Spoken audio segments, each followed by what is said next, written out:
यह कहानी लेखक की अपनी भावनाओं के द्वारा लिखी गई है। इस कहानी को सुनकर आप अपना मनोरंजन कर सकते हैं। इस कहानी में दर्शाए गए पात्र, उत्पादन और घटनाएं सभी काल्पनिक हैं। कहानी किसी भी व्यक्ति के भावनाओं, प्रथाओं और परंपराओं का अपमान नहीं करती है। यह कहानी पूरी तरह से काल्पनिक है। दोस्तों, सिर्फ आपसे एक ही रिक्वेस्ट है कि आप हमारी वीडियो को लाइक और सब्सक्राइब कर लिया कीजिए, क्योंकि हम इसे बहुत ही मेहनत से बनाते हैं और आप बिना लाइक और सब्सक्राइब किया ही चले जाते हैं। प्लीज प्लीज प्लीज, यह आपका प्यार होगा हमारे लिए। आप हमारे चैनल को लाइक और सब्सक्राइब जरूर कर लिया कीजिए, जिससे हमें लगेगा कि हमारी मेहनत व्यर्थ नहीं जा रही है। तो अगर आपको जल्दी से नेक्स्ट एपिसोड चाहिए तो वीडियो को अभी लाइक करो। एपिसोड 11। उसने देखा कि मशीनों से घिरी वो लड़की और उसके ऊपर दो लेडी डॉक्टर और नर्स खड़े उसका इलाज कर रहे थे।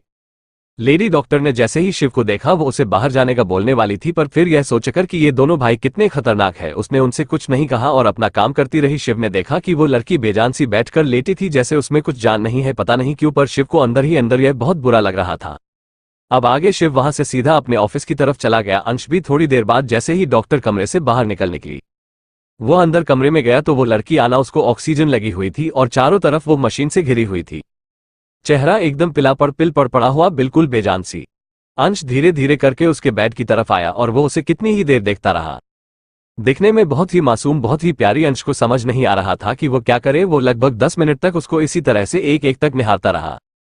फिर अचानक उसका फोन बजने से वो होश में आया तो उसने देखा विशाल उसे फोन कर रहा है।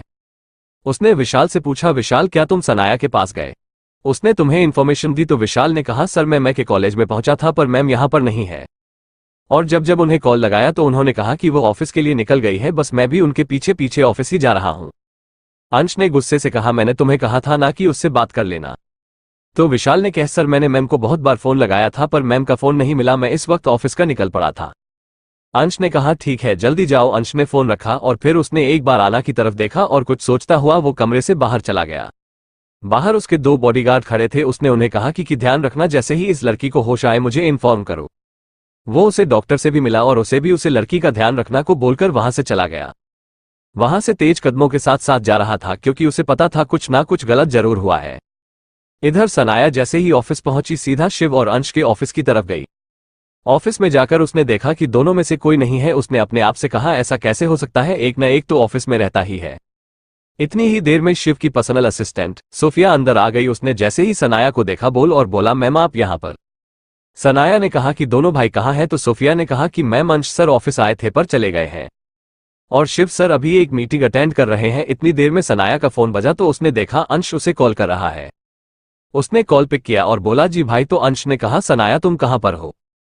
तो सनाया ने कहा, भाई मैं आपके ऑफिस में हूं। अंश, ऑफिस में क्या कर रही हो? मैंने तुम्हें बोला था कि तुम वहीं रुको, विशाल तुम्हारे पास पहुंच जाएगा।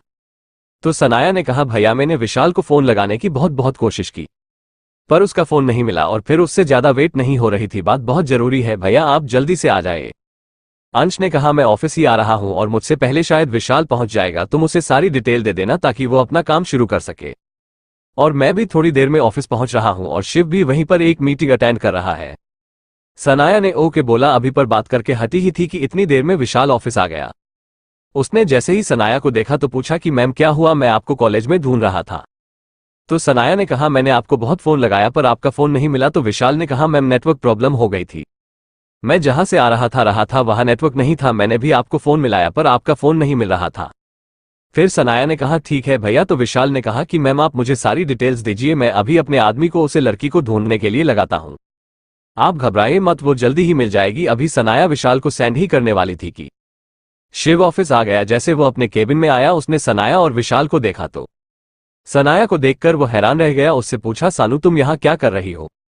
तो सनाया ने कहा, भैया मेरी एक फ्रेंड कल से मिसिंग है, उसी की ढूंढने के लिए मैंने अंश भाई से मदद मांगी थी, इसीलिए मैं विशाल भाई को उनकी सारी डिटेल दे रही हूँ। शिव हैरानी से सनाया को देखा और पूछा, क्या तुम्हारी कोई फ्रेंड मिसिंग है? तो सनाया ने कहा, हाँ भैया, वो बहुत ही मासूम और प्यारी है। जैसे ही उसने कहा वो बहुत ही मासूम और प्यारी है, शिव की आंखों के आगे आना का चेहरा घूमने लगा। अभी वो अपनी सोच में ही था कि अंश भी ऑफिस आ गया। उसने जैसे ही उन तीनों को देखा उसने सोचा, ओ गॉड शिव भी आ गया, अब कहीं सनाया ने इसे कुछ बता ना दिया हो, ये तो पक्का मेरी बैंड बजा देगा। अंश ऐसी हरकतें करता था कि शिव हमेशा उसे टोकता था। अंश ने सनाया की तरफ देखा और कहा, सानू तुम्हें बोला था ना कॉलेज में ही रहना, विशाल तुम तक पहुंच जाएगा, फिर तुम क्यों यहां तक आए? शिव अंश को बीच में टोकते हुए कहा, अंश तुमने मुझे बताया क्यों नहीं कि सनाया आपने किसी फ्रेंड को ढूंढ रही है? अंश ने कहा कैसे बताता, तू निकल गया था। सनाया ने कहा कि विशाल भैया मैंने आपको सारी डिटेल्स दे दी है और उस लड़की की फोटो भी। फिर उसने अंश और शिव को देखकर कहा भैया प्लीज उसे जल्दी ढूंढिए, वो सच में बहुत मासूम है और वो अभी अभी जर्मनी सिर्फ 6 महीने पहले ही आए हैं।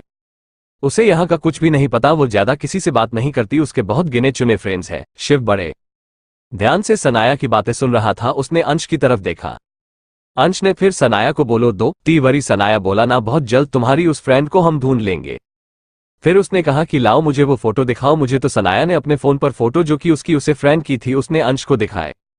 अंश ने जैसे ही फोटो देखी हैरानी से उसकी आंखें बड़ी हो गई। वो एक तक सनाया के फोन को देखता ही रहा, उसे यकीन नहीं हो रहा था। उसे फोटो को देखकर इधर विशाल ने भी जब फोटो डाउनलोड की किसी को सेंड करने के लिए तो उसकी भी आंखें हैरानी से बड़ी हो गई।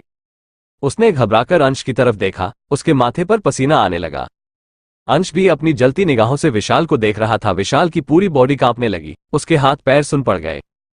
शिव ने जैसे ही अंश और विशाल को देखा कि वो उस फोटो को देखते ही दोनों अपनी जगह पर जम चुके हैं।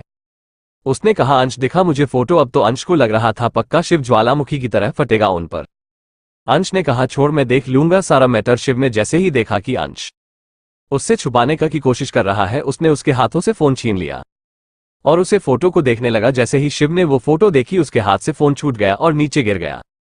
जैसे ही फोन छूटा सनाया ने आगे बढ़कर अपना फोन उठाया और बोला क्या करते हो भैया, अभी मेरा फोन टूट जाता। शिव भी अंश को गुस्से से देख रहा था। फिर सनाया ने कहा क्या हो गया आप तीनों को, भैया प्लीज ढूंढिए ना इसे, इससे पहले कि कुछ गलत हो। आपको नहीं पता भैया, इसे सच में दुनियादारी की कोई समझ नहीं है, बहुत ही सीधी और भोली है ये। जैसे जैसे सनाया उसे लड़की के बारे में बता रही थी शिव ने अपनी आंखें बंद कर ली।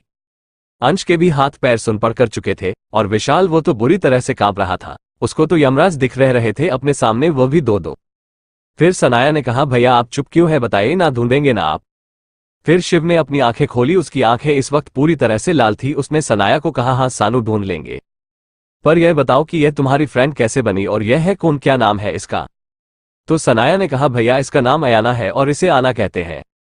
जैसे उसने कहा इस आना कहते हैं, शिव ने गुस्से से जोर से अपना हाथ टेबल पर मारा।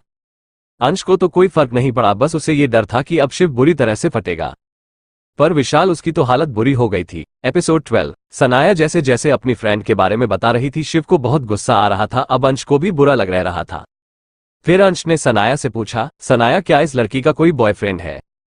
तो सनाया ने कहा नहीं भैया क्या बात कर रहे हैं आप, ये बहुत ही सीधी है, इसके तो यहाँ पर सिर्फ 3 ही फ्रेंड्स हैं, लूसी, मीशा और मैं। ये यहाँ अभी 6 महीने पहले ही आए हैं और सेकंड लास्ट सेमेस्टर में है, मेरी जूनियर है पर बहुत प्यारी है। फिर शिव ने कहा सनाया क्या तुम्हारी किसी और फ्रेंड का नाम भी आना है। तो सनाया ने कहा भैया आप उसकी बात मत कीजिए, वो अलेना है पर उसे भी लोग आना कहते हैं और उसी ने ही मुझे धोखा दिया है। अब तो शिव और अंश की ऐसी हालत थी मानो काटो तो खून नहीं। फिर शिव ने कहा और वो लड़की वो इस वक्त कहाँ है जिसने तुम्हें धोखा दिया। तो सनाया ने कहा भैया वो लड़की तो 4 दिन पहले ही यहाँ से चली गई, एक्चुअली वो लंदन की थी और 1 महीने के लिए अपने पेरेंट्स के पास लंदन वापस चली गई। शिव ने अपनी आंखें बंद की और लंबी लंबी सांस लेने लगा। अंश भी वहीं पर एक चेयर पर बैठ गया, उसकी भी आंखों के आगे अब आना का चेहरा घूम रहा था, यानी आयाना का। फिर सनाया ने कहा भैया प्लीज इसके साथ कुछ गलत ना हो, ये हैंडल भी नहीं कर पाएगी, बहुत इमोशनल है और बहुत डरपोक भी, छोटी छोटी चीजों से डर जाती है और रो पड़ती है, प्लीज भैया। तो अंश ने आगे बढ़कर सनाया को बोला सनाया तुम वापस कॉलेज जाओ और हम तुम्हें विश्वास दिलाते हैं तुम्हारी इस फ्रेंड को कुछ नहीं होगा। जैसे ही अंश ने ये कहा शिव अंश की तरफ देखने लगा जैसे कह रहा हो अभी और क्या गलत होगा, ऑलरेडी बहुत गलत हो चुका है उसके साथ। फिर अंश ने विशाल को कहा सनाया को कॉलेज सही सलामत छोड़ो और वापस ऑफिस में 1 घंटे के अंदर अंदर मिलो। जैसे अंश अपनी सख्त जुबान से ये कह रहा था विशाल समझ गया कि उसका क्या हाल होने वाला है। विशाल वहां से सर झुकाकर चला गया। सनाया भी उसके पीछे पीछे ही थी पर उसे अभी भी आना की फिक्र हो रही थी। उनके जाने के बाद फिर शिव ने अंश की तरफ देखा और बोला अभी भी कुछ कहना चाहते हो। अंश चुप रहा जैसे कुछ सोच रहा हो, फिर थोड़ी देर बाद बोला। अंश ने कहा पहली बार ऐसी गलती हुई है, नाम सेम थे और दोनों ही सनाया की फ्रेंड थी, शायद इसीलिए। तो शिव ने कहा तो क्या एक बार हमें उससे पूछना नहीं चाहिए था। तो उसने कहा पूछा तो था। फिर शिव ने कहा कि शट अप अंश, बस करो अब। फिर शिव वहां से जल्दी से उठकर चला गया। अंश भी उसके पीछे पीछे ही था क्योंकि उसको पता था कि शिव सीधा हॉस्पिटल जाएगा। वो कहता रहा शिव मेरी बात तो सुन, पर शिव ने अंश की कोई बात नहीं सुनी और तेज कदमों से बिना उसका इंतजार किया गाड़ी लेकर वहां से जल्दी से चला गया। अंश भी पीछे पीछे ही गाड़ी में शिव के पीछे गया। शिव खुद ही ड्राइव कर रहा था। उसकी आंखों के आगे आना का वही रोता, हाथ जोड़कर रिक्वेस्ट करते हुए चेहरा बार बार आ रहा था। उसे बहुत गुस्सा आ रहा था अपने आप पर भी और अंश पर भी कि क्यों उसने उसे लड़की की बात भी नहीं सुनी और इतना टॉर्चर किया। अंश भी अपनी गाड़ी में बैठा यही सब सोच रहा था कि उनसे पहली बार ऐसी कोई गलती हुई है जिसका उसे रिग्रेट हो रहा है। अभी सोच ही रहा था कि उसे हॉस्पिटल से फोन आया। ये फोन उसके बॉडीगार्ड का था। अंश, हाँ बोलो, क्या अपडेट है? क्या वो लड़की ठीक है? बॉडीगार्ड, नहीं सर, उसकी हालत बहुत खराब है। अभी अभी डॉक्टर ने बताया है और उन्होंने ही कहा है आपको फोन करने के लिए। जैसे ही अंश ने ये सुना उसने एक ही झटके में गाड़ी रोक दी और अपनी खाली आंखों से सामने देखने लगा। एक अजीब सा अनजाना सा डर उसे सता रहा था, जैसे किसी को खोने का डर। फिर उसने जल्दी से अपने आप को संभाला और तेजी से ड्राइव करता हुआ अस्पताल की तरफ निकल गया। उससे पहले ही शिव हॉस्पिटल पहुंच चुका था। शिव तेज कदमों से इस वार्ड की तरफ आया जहां पर इस वक्त आना एडमिट थी। उसने आते ही बॉडीगार्ड से पूछा क्या सब ठीक है, तो बॉडीगार्ड ने अपना सर झुका लिया। शिव को भी एक अजीब सा डर लगने लगा। वो जल्दी से उसके वार्ड की तरफ गया तो देखा कि डॉक्टर की पूरी टीम खड़ी है और वो उस लड़की को चेस्ट दबा रहे हैं। शिव ने घबरा कर पूछा क्या हुआ इससे, तो डॉक्टर ने कहा कि उनकी सांस अचानक रुक गई है और हार्ट बीट भी। जैसे ही उन्होंने ये कहा शिव के कदम लड़खड़ा गए। वो अपनी सूनी आंखों से उस लड़की को एकटक देखता रहा। फिर उसने चिल्लाकर डॉक्टर को कहा किसी भी तरह करके होश में लाओ, इसे कुछ होना नहीं चाहिए वरना मैं किसी को छोड़ूंगा नहीं। डॉक्टर ने डर से कहा कि यस सर, हम अपनी तरफ से पूरी कोशिश कर रहे हैं। तो शिव आगे बढ़ा और एक डॉक्टर का कॉलर पकड़कर कहता है कोशिश नहीं, रिजल्ट चाहिए मुझे। मैंने कहा ना, इसे कुछ होना नहीं चाहिए, किसी भी कीमत पर नहीं, वरना तुम्हारे साथ साथ तुम्हारे इस अस्पताल को भी जला दूंगा। इतनी देर में अंश भी वहां पहुंच गया था। उसने जब शिव को इतना गुस्सा करते हुए देखा तो आगे बढ़कर शिव से उस डॉक्टर का कॉलर छुड़वाया और बोला शिव चल मेरे साथ चल, कुछ नहीं होगा इसे, और शिव को खींचता हुआ बाहर ले गया। पर उसने अपनी जलती निगाहों से उसे डॉक्टर को देखा, जैसे कि वार्निंग दे रहा हो कुछ भी करो, इसे कुछ होना नहीं चाहिए। फिर उसने मशीनों में घिरी इस बेजान लड़की को देखा और उसके दिल में एक टीस उठी। शिव को बाहर लाने के बाद उसने कहा शिव उसे कुछ नहीं होगा। तो शिव ने अंश का कॉलर पकड़ लिया और बोला कैसे कह सकता है तू, हालत देखी है उसकी, बचने के चांसेस बहुत कम है। ऐसी दरिंदगी दिखाई है हम दोनों भाइयों ने उस पर, अपने आप को मैं कभी माफ नहीं कर पाऊंगा।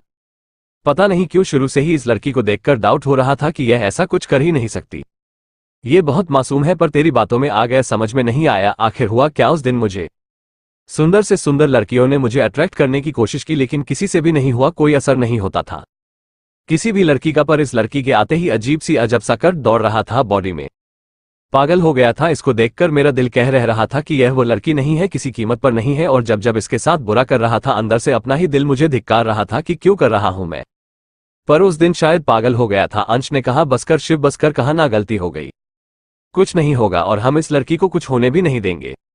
विश्वास कर, कुछ नहीं होगा इसे, ये बिल्कुल ठीक हो जाएगी। शिव ने अंश को देखकर कहा ठीक होना ही होगा इसे, किसी भी कीमत पर। फिर वो दोनों चुप हो गए और वहीं पर बाहर बैठ गए। पर दोनों का मन बहुत परेशान था, एक अजीब सा गिल्ट हो रहा था उन दोनों को। सबसे बड़ी बात अंश, जिसको समझ नहीं आ रहा था कि उसके साथ ऐसा क्यों हो रहा है। कितने खून किए, कितना खून खराबा, कितने लोगों को टॉर्चर किया, फिर एक लड़की की जरा सी तबीयत क्यों उसे इतना परेशान कर रही है। क्यों वो उसे ऐसे देखा नहीं पा रहा। अंश वहां से खड़ा हो गया और खिड़की की तरफ जाकर सिगरेट निकालकर उसके कश लेने लगा।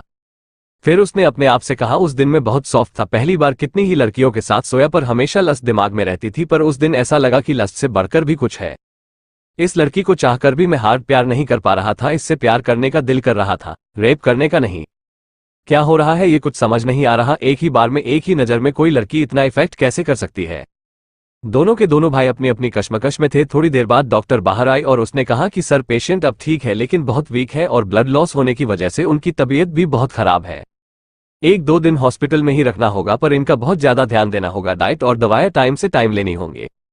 जैसे जैसे वो डॉक्टर कह रही थी शिव हाँ में सिर हिला रहा था और अंदर ही अंदर एक सुकून से मिला जब डॉक्टर ने कहा कि वो खतरे से बाहर है। शिव ने एक ठंडी सांस भरी और अपना सर पीछे की ओर टिका लिया और आंखें बंद कर ली।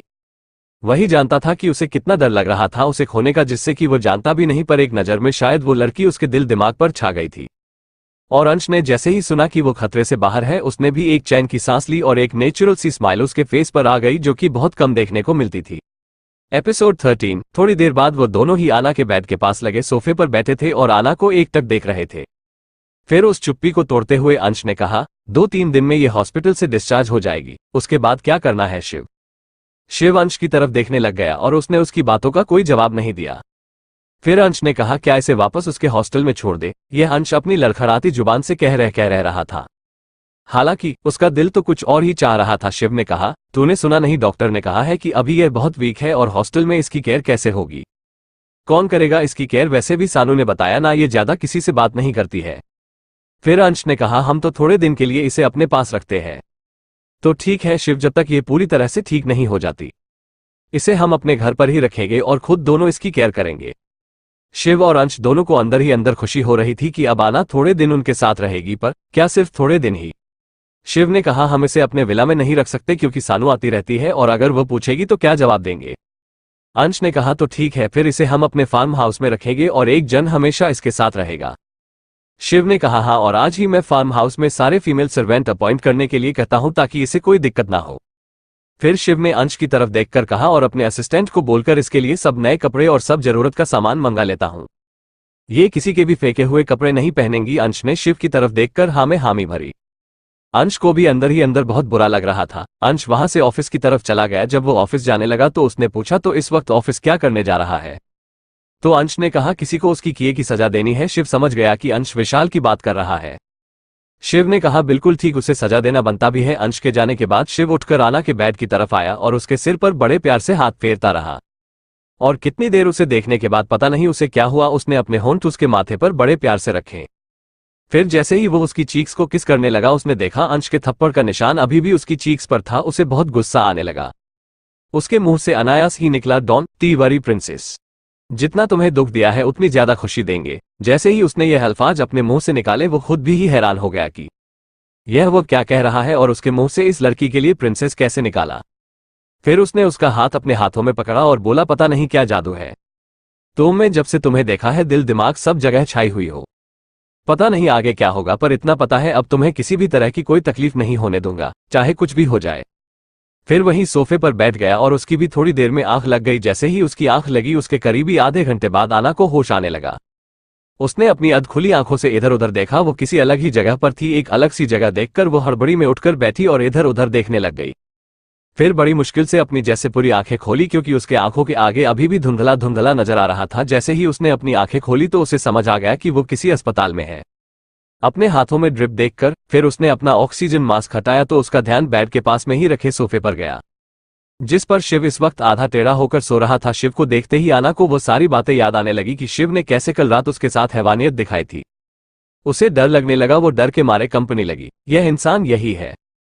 उसने देखा कि शिव अभी सो रहा है। उसने अपने हाथों से वो ड्रिप हटाई तो जल्दबाजी में हटाने से उसके हाथों से तेज खून की धार निकली और उसे काफी दर्द हुआ, पर उसे अपने दर्द को अपनी दांतों तले दबा लिया। फिर वो धीरे धीरे करके बेड से उठी क्योंकि उसे उठा नहीं जा रहा था, बहुत वीकनेस थी और उसे अपने नीचे वाले पार्ट में पेन हो रहा था। बहुत मुश्किल से वो बेड से उठी और लड़खड़ाते कदमों से धीरे धीरे करके बाहर दरवाजे की ओर जाने लगी। उसने अपने आप से कहा इस शैतान की आंख खुलने से पहले पहले मुझे यहां से भगाना होगा, वरना फिर मुझे कैद कर लेगा और फिर से मेरे साथ वो सब करेगा। उसने अपने आप से ही बातें कर रही थी और डर डर कर बड़े ध्यान से चल रही थी, हालांकि कि उससे अच्छे से चला भी नहीं जा रहा था और उसके हाथों से लगातार खून बह रहा था।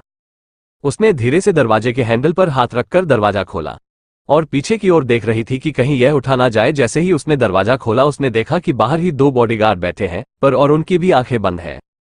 उसने उन्हें देखते ही पहचान लिया कि यह वही बॉडीगार्ड है जिन्होंने कल उसे किडनैप किया था और पूरी रात उसके कमरे के बाहर थे। उनकी नजरें बचाते बचाते बड़ी ही धीरे धीरे वहां से निकल रही थी।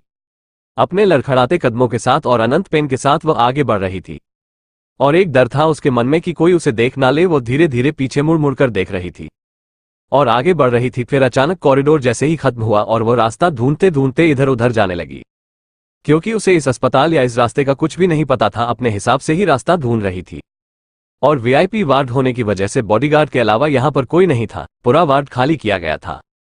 जैसे ही वो एक जगह जाने के लिए मुड़ी उसे लगा कि वो बाहर की तरफ जा रही है, वैसे ही वो किसी से टकरा गई और उसने अपनी नजरों ऊपर करके देखा तो ये शख्स और कोई नहीं अंश था। वो उसे जानती तो नहीं थी, पर वो इतना जान गई कि कल रात को ये भी था उसकी बर्बादी का कारण। इसने भी उसकी इज्जत लूटी थी। वो उसे देखकर डर गई और अंश हैरानी से उसको देखता रहा। उसने पूछा तुम यहाँ क्या कर रही हो एंजल, और तुम उठी क्यों? जैसे ही अंश ने ये कहा वो बहुत डर गई और पीछे की ओर भागने लगी। उससे भागा नहीं जा रहा था, पर डर के मारे वो जल्दी जल्दी भागने लगी। कहते हैं ना, डर अच्छे अच्छे को हिम्मत दे देता है वो करने की। अंश ने जैसे ही देखा कि आना भाग रही है वो तेजी से आगे बढ़कर आना को पकड़ लिया और बोला, तुम यहाँ क्या कर रही हो? तुम उठी क्यों? तुम्हारी तबीयत ठीक नहीं है? आना उससे अपने आप को छुड़ाने की कोशिश करने लगी और बोली, प्लीज मुझे छोड़ दो, मैंने कुछ नहीं किया, प्लीज मुझे जाने दो, प्लीज जाने दो। अंश ने कहा, एंजल डरो मत, प्लीज डरो मत, कुछ नहीं करेंगे हम। सुनो, तुम्हारी तबीयत ठीक नहीं है, तुम इस तरह से नहीं जा सकती। पर आना कुछ भी सुनने को तैयार नहीं थी। वो अपने आप को छुड़ाने की कोशिश कर रही थी। उसके हाथ से अभी भी खून बह रहा था और अंश उसे संभालने की कोशिश कर रहा था। फिर अचानक से आना को चक्कर आया, वो गिरने लगी। अंश ने जल्दी से आना को पकड़ लिया और अपनी गोद में उठा लिया और उसका चेहरा देखते हुए वापस वार्ड की तरफ आया। आना आधी बेहोशी में भी बोल रही थी कि प्लीज मुझे जाने दो, मैंने कुछ नहीं किया, मैं सच कह रही हूं, मैंने कुछ नहीं किया। जिस तरह से आना ये बोल रही थी, अंश के दिल में बहुत दर्द हो रहा था। उससे आना की यह हालत देखी नहीं जा रही थी। वो जल्दी जल्दी बोर्ड की तरफ आया और फिर एपिसोड 14। अंश से आना की यह हालत देखी नहीं जा रही थी। आना आधी बेहोशी में थी, उसकी आंखें बंद थी, पर वो फिर भी लगातार बड़बड़ा रही थी कि प्लीज मुझे जाने दो, प्लीज मुझे जाने दो। और यह सब सुनकर अंश के दिल में एक अलग ही दर्द हो रहा था। शिव की भी आंख खुल गई। उसने आंख खुलते ही जैसे ही देखा कि बेड पर आना नहीं है, वो एकदम से हड़बड़ा कर उठ पड़ा और ढूंढने लगा आना। फिर उसने बाथरूम में जाकर चेक किया तो देखा कि आना बाथरूम में भी नहीं थी। शिव ने देखा कि आना के बेड के साथ साथ खून की एक लाइन चल रही है जो कि दरवाजे तक जा रही है। शिव को अंदाजा हो गया कि आना ने ही अपनी ड्रिप उतार दी है और वो दरवाजे की तरफ भागी है। वो जल्दी से आना आना चिल्लाता हुआ जैसे ही दरवाजा खोला तो सामने दोनों बॉडीगार्ड आंखें बंद किए हुए सोफे पर बैठे थे। उसने चिल्लाकर कहा कि तुम दोनों नालायक यहाँ क्या कर रहे हो? तुम यहाँ सोने आए हो? कहाँ है वो लड़की? जैसे ही शिव ने चिल्लाकर कहा, वो दोनों हड़बड़ी में उठ पड़े और उन्होंने शिव को देखा तो शिव की आंखें गुस्से से लाल थी, उसकी पूरी बॉडी कांप रही थी। वो बाहर की तरफ भागा और बोला, ढूंढो उसे किसी भी कीमत पर, वो कहीं जाना नहीं चाहिए। शिव को एक डर सता रहा था कि आना की तबीयत ठीक नहीं है और उसके हाथ से भी इतना खून बह रहा है, वो कैसे कहीं जा सकती है। पर जैसे ही वो वहां से जाने के लिए मुंडा, अंश आगे से ही आना को अपनी गोद में उठाते आ रहा था और बहुत ज्यादा गुस्से में लग रहा था। पर आना वह भी कुछ कुछ बड़बड़ा रही थी। हालांकि पूरी समझ नहीं आ रही थी कि वो क्या बोल रही है, पर यह पता था अंश को कि वो यही बोल रही है कि मुझे छोड़ दो। जैसे ही बॉडीगार्ड वहां से मुड़े, उन्होंने अंश को देखा और उसकी गोद में वही लड़की देखी। वो समझ गए कि अब पता नहीं इन लोगों का क्या होगा। शिव अंश की तरफ आया और बोला, कहा तू क्या कर रहा था? रूम में ये भाग रही थी और ये दोनों नालायक यहाँ क्या कर रहे थे? तो शिव ने उन दोनों की तरफ देखकर कहा, ये बेवकूफ यहाँ सो रहे थे। अंश के पीछे पीछे जो बॉडीगार्ड थे, अंश ने उन बॉडीगार्ड को देखा और बोला, ले जाओ इन दोनों को और अच्छे से चैन की नींद सुलाओ, बहुत नींद आ रही है ना इनको। उन दोनों बॉडीगार्ड्स की तो सिटी पट्टी गुल हो गई, क्योंकि उनको पता था कि अंश उनको क्या सजा देने वाला है।